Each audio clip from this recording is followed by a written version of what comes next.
बिहार चुनाव अब से कुछ ही महीनों बाद होना है और ऐसे में नई तैयारियां अगर देखें तो कई नई पार्टियां बनी बिहार में और अब भी क्रम जारी है। बीते दिनों ही हमने देखा कि एक कुशवाहा को लेकर जिस तरीके से साधने की कोशिश हुई, एक नई कुशवाहा की पार्टी भी कुछ ही दिनों बाद नाम उसका अनाउंसमेंट होगा और हमने देखा बीते एक साल से लगातार अलग अलग पार्टियों का दौर शुरू है। यानी कि चुनाव को लेकर जितनी भी बड़ी तैयारियां हैं वो बहुत तेज रुख ले चुकी हैं। फिलहाल इन सब के बीच नमस्कार, आप देख रहे हैं लाइव सिटीज में हूं आपके साथ नंदन द्विवेदी और लाइव सिटीज के मॉर्निंग बुलेटिन सुबह की चाय में आपका बहुत बहुत स्वागत है। हमारे साथ वरिष्ठ पत्रकार रवि उपाध्याय सर है। सर, लगातार नई पार्टियां तो बन ही रही हैं और जो पहले से स्थापित पार्टियां हैं या फिर जिनकी सत्ता सरकार है जिनकी, उनकी भी तैयारियां काफी पुरजोर है और नीतीश कुमार ने तो एक बड़ा ऐलान भी कर दिया जिसको लेकर आज पूरे दिन चर्चा भी रहेगी। चूंकि बहाली की जब भी बात होती है या फिर नियुक्ति पत्र देने की जब भी बात होती है तो क्रेडिट की एक होड़ दिखती है और उस क्रेडिट की होड़ में तेजस्वी भी खड़े होते हैं और नीतीश कुमार भी खड़े होते हैं। चूंकि आज पत्र बांटा जाएगा और बहाली का भी एक बड़ा ऐलान होगा, किस तरीके से देख रहे हैं सर?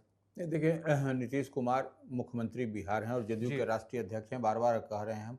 और इस बार बिहार विधानसभा का चुनाव होने हैं, कुछ दिन हम्म। शेष बच गए हैं अब। जी। ऐसे में तो नीतीश कुमार जदयू के राष्ट्रीय अध्यक्ष हैं, तो वह भी कहीं ना कहीं अंदर खाने में उनकी तैयारी मुकम्मल दिखाई पड़ रही है। पूरी हम्म। तैयारी है कि कैसे इस बार एनडीए को हम बेहतर परफॉर्म करें। जी। और खास करके जेडीयू, हम्म। तो ये मुख्यमंत्री हैं, तो कोई भी अमली जामा अगर यदि सर पहनाना है या कोई घोषणा करनी है या कोई नियुक्ति पत्र या अपॉइंटमेंट लेटर देना है, तो जी। नीतीश कुमार देंगे तो वह एक मैसेज लाउड एंड क्लियर आम हम्म। आवाम में जाएगा। क्योंकि आपने देखा कि 2020 के विधानसभा चुनाव में तेजस्वी यादव जो नेता प्रतिपक्ष हैं राष्ट्रीय जनता दल के, माने उन्हीं के जी। नेतृत्व में राष्ट्रीय जनता दल है, तो हम्म। वो आप समझ लीजिए कि वह एक बड़ी लकीर खींचा था उन्होंने 2020 बिल्कुल। में। रोजगारी पलायन और बेरोजगारी को लेकर के, हम्म। नौकरी को लेकर के, तो वह आप इस बात को अब उसी पैटर्न पर हम कहें हम्म। तो वो नीतीश सरकार भी काम कर रही है कि जी। रोजगार की बात कर रही है और बता रही है कि रोजगार नीतीश सरकार दे रही है, डबल इंजन की सरकार। हम्म। तो ऐसे में आज जो है सो जी। नीतीश कुमार मुख्यमंत्री बिहार जो हैं, जी। बापू सभागार में जी। पुलिस के लिए, जी। जो पुलिसकर्मी हैं उनके लिए जी। एक बड़ी तोहफा देने जा रहे हैं, जी। नियुक्ति पत्र देने बांटने जा रहे हैं जी। 21,391 लोगों को। जी। ये एक रफली डाटा हम्म। है, इतने लोगों को आज नियुक्ति पत्र दिया जाएगा। और नीतीश कुमार इतना ही नहीं, साथ ही उन्होंने यह तय किया है कि कानून व्यवस्था को और मजबूत बनाने के लिए राज्य में पुलिस बल जी। को की संख्या और धीरे धीरे बढ़ाई ढाई जाएगी हजार। और जी। बढ़ाया जाएगा, स्ट्रेंथन किया जाएगा पुलिस हम्म। बल को। हम्म। इसके लिए भी मुकम्मल तैयारी जी। बिहार पुलिस की ओर से की गई है, नीतीश हम्म। कुमार के डायरेक्शन निर्देश पर। तो जी। ये आज तो 21,391 को नियुक्ति हम्म। पत्र बांटा गया पुलिस हम्म। कर्मियों को, तो ये आप पुलिस संख्या बढ़ाना जरूरी भी है जी। बिहार में। तो ये एक बड़ी बात है। अब उसके साथ ही एक और बात कही गई है कि 2,29,000 से भी अधिक पदों पर जी। सरकार बहाली निकालेगी। हम्म।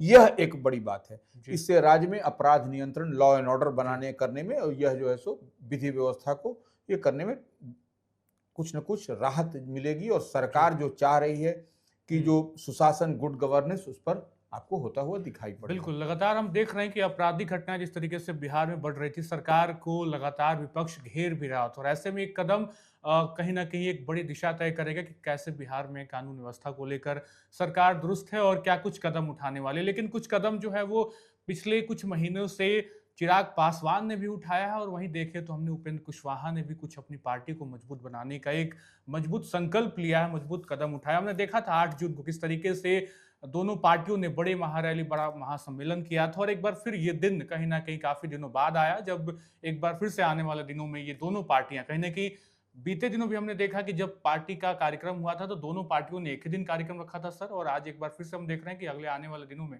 जब ये कार्यक्रम होंगे, रैलियाँ होंगी, तो दोनों पार्टियों की एक ही दिन पे ये कार्यक्रम हो रहे हैं। किस तरीके से ये मैसेज देने की कोशिश है? नहीं देखिए, दोनों ही दल, जी। चिराग पासवान की पार्टी, जी।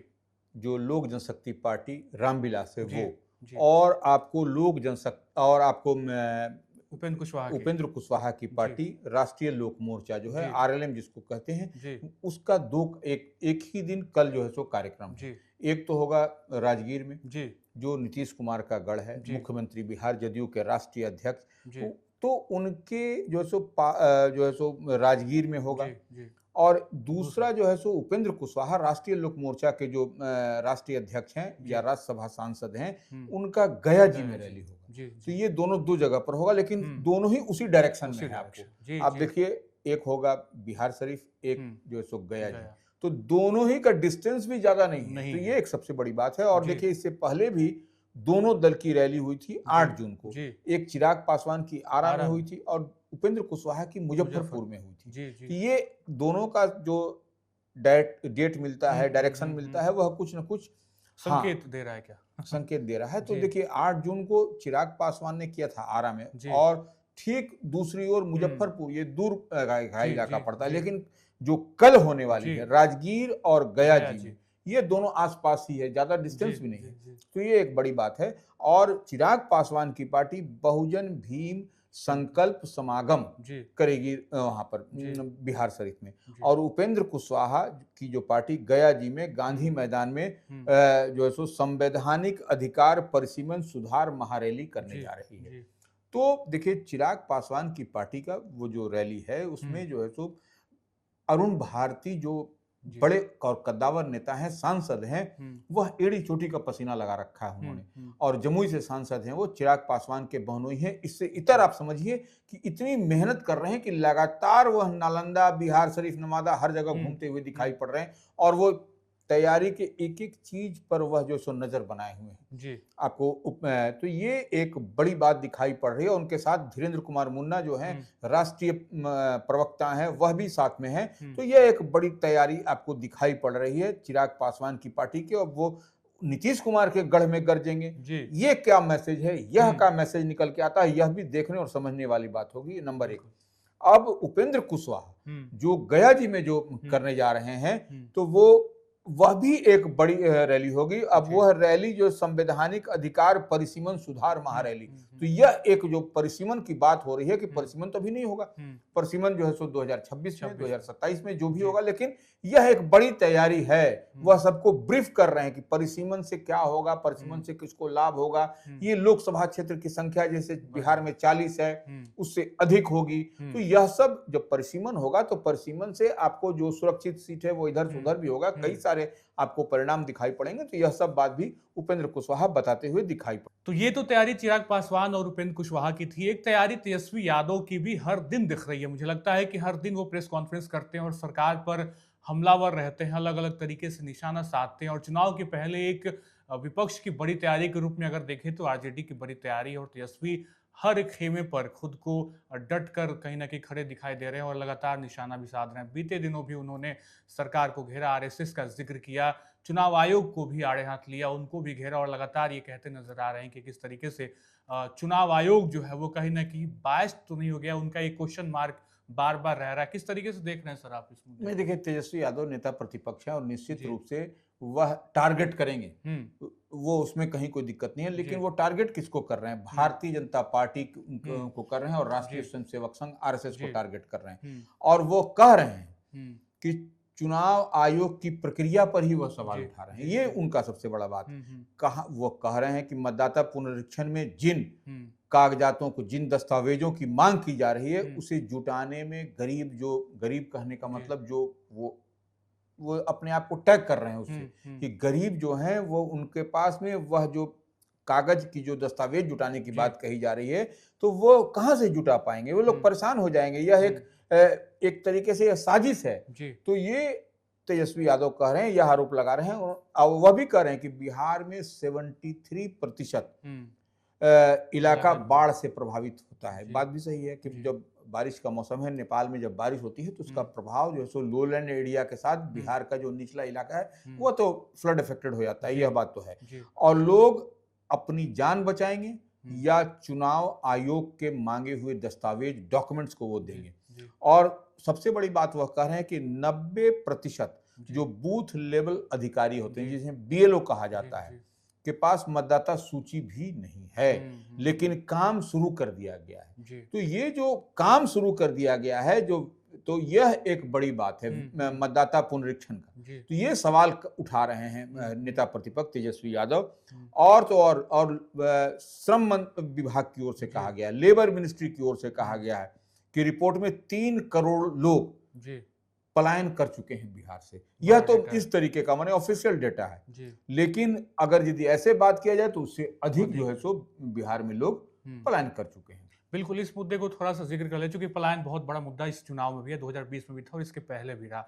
2005 के पहले का भी ज़िक्र होता है बिहार में और 2005 के बाद का बिहार, हम लोग दोनों देख रहे हैं। कहीं न कहीं पलायन जिस तरीके से लोग बाहर जाते हैं कमाने के लिए, मुंबई, गुजरात या जहाँ भी जाते हैं, पलायन का एक बहुत बड़ा मुद्दा है और तेजस्वी यादव अगर प्रेस कॉन्फ्रेंस में आकर एक डेटा बता रहे हैं कि 3 करोड़ से ज़्यादा, जनसंख्या 13 करोड़ है सर बिहार की, 3 करोड़ से ज़्यादा लोग तो बाहर ही जा रहे हैं।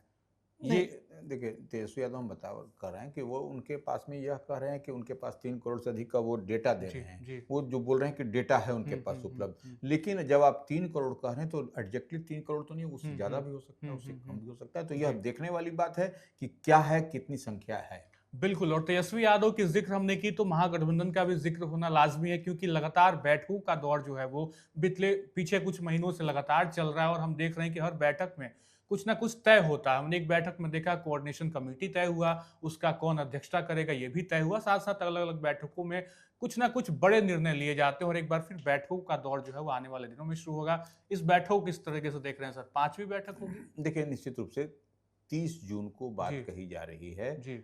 कि 30 जून को महागठबंधन की जो इंडिया ब्लॉक है उसकी हुँ, बैठक होगी। हुँ। और वह भी बैठक, यह 5वीं बैठक होगी। जी। और यह तेजस्वी प्रसाद यादव जो नेता प्रतिपक्ष हैं उनके हुँ। सरकारी आवास पोलो रोड पर होगी। जी, इससे पहले वाली भी बैठक हुई थी, पोलो जी। रोड पर ही हुई जी, थी। जी। देखिए, अब तक जो बैठकें हुई हैं उसमें राजद कार्यालय में हुई, हुँ, कांग्रेस के सदाकत आश्रम हुँ, मुख्यालय में हुई, हुँ। दीघा रिसोर्ट में हुई, जी। पोलो रोड में हुई और फिर पोलो रोड में यह ओह! बैठक होने जा जी, रही है जी। तेजस्वी यादव के सरकारी आवास पर।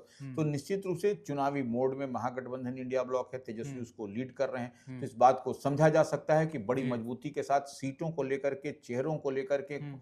कौन कौन सीट पर महागठबंधन का बेहतर स्ट्राइक होगा, इस पर तमाम मुद्दों पर आपको बातचीत होती हुई दिखाई पड़ेगी। एक तैयारी और है, चूँकि सर हम लोग लगातार ज़िक्र कर रहे हैं अलग-अलग पार्टियों का भी, तो अलग-अलग जो संगठन है, वो भी अपनी तैयारी कर रहे हैं और कहीं न कहीं अपने समुदाय को एकजुट करने की कोशिश है। वैश्य महासभा को लेकर क्या कुछ खबरें निकल कर आ रही नहीं, हैं देखिए, सर? वैश्य महासभा निश्चित रूप से हम तो बार बार कह रहे हैं जी, वैश्य महासभा है। इसमें आप देखिए कि राष्ट्रीय जनता दल के विधायक हैं समीर जी, महासेठ। जी, वो जो है सो इसके 29 तारीख को जी। माने कल जो है सो हुँ, हुँ।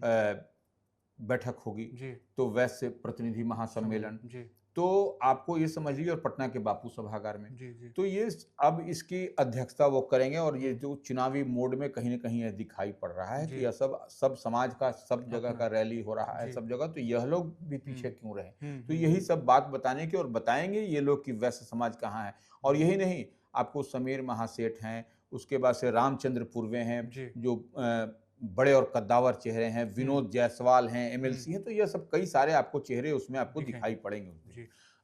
एक आखिरी खबर, चूँकि जनता को हर चीज़ बताना बहुत ज़रूरी है, जो भी हमारे दर्शक हैं। बीते दिनों भी कहीं न कहीं गोलीबारी जैसी खबर निकल कर सामने, हालाँकि वो एक चूक में ही थी, लेकिन चूँकि बड़ी खबर थी और उसके बाद चूँकि वहाँ पे खलबली मच गई, पूरी तरीके से हाहाकार मचा। तो इस पे क्या कुछ अपडेट निकल कर आए नहीं, हैं वो सर? देखिए पटना का निबंधन जी, कार्यालय है, वहाँ पर जो गार्ड की बंदूक से जी, भूलवश गोली चल गई। जी। लेकिन भूलवश गोली चली तो चली, हुँ, लेकिन वो समझ लीजिए कि वो सुरक्षा में रख रखे होते हैं, उनसे जी। चली गई।